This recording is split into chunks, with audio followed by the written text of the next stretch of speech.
Нийгмийн хамгаалал.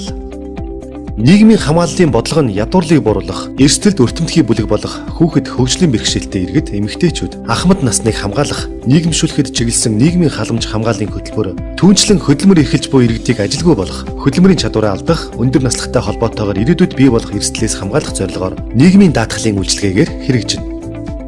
Төсвийн онцлог 2018 онд цалинтай ээж хөтөлбөрийг хэрэгжүүлж эхэлнэ. Нэн ядуу эмзэг бүлэгт чиглэсэн нийгмийн халамжийг нэмэгдүүлнэ. Тэтгэврийн хэмжээг инфляцтай уялдуулан индексжүүлж нэмэгдүүлнэ. Малчны тэтгэврт гарах насыг 5 жилээр урагшлуулна. Насны хишиг хөтөлбөрийг үргэлжлүүлэн хэрэгжүүлнэ.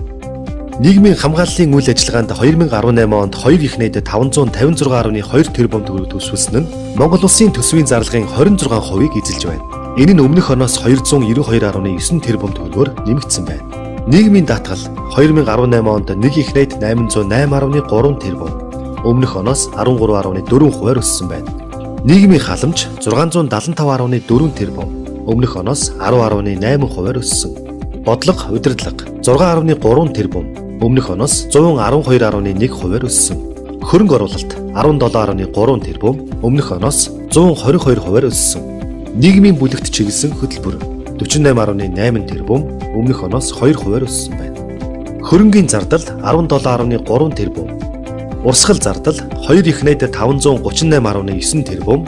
Үүнээс цалин нийгмийн даатгалын шимтгэл 42.4 тэрбум, бараа үйлчилгээ 31.4 тэрбум, татаас 27.4 тэрбум, урсгал шилжүүлэг 2 их найд 437.7 тэрбум. Зардлын өөрчлөлт цалинтай ээж 81 тэрбум. Тэгээс 3 насны хүүхдээ асарч байгаа ихэд сар бүр 50 мянган төгрөг. 15.8 тэрбум. Тэгээс 18 насны 3 ба түүнээс дээш хүүхэдтэй өрх толгойсон их эцэгт удирдал бүр 240 мянган төгрөг. Нийгмийн халамж 16.2 тэрбум. Хүнсний талон хөтөлбөрийн хамралт 2 дахин мөнгөн дүн 20% хүртэл нэмэв. Малчны тэтгэвэр 44.5 тэрбум. Тэтгэврт гарах насыг 5 жилээр урагшлуулснаас нэмэгдэх зардал. Тэтгэвэр тэтгэмж нэмэгдсэн 137.3 тэрбум. Тэтгэвэр тэтгэмжийг инфляцийн түвшинтэй уялдуулан нэмэгдүүлэх 53.6 тэрбум. Тэтгэвэр авагчид 9800-аар нэмэгдэж, тэтгэвэр тэтгэмж бодох цалингийн өсөлттэй холбоотойгоор нэмэгдэх.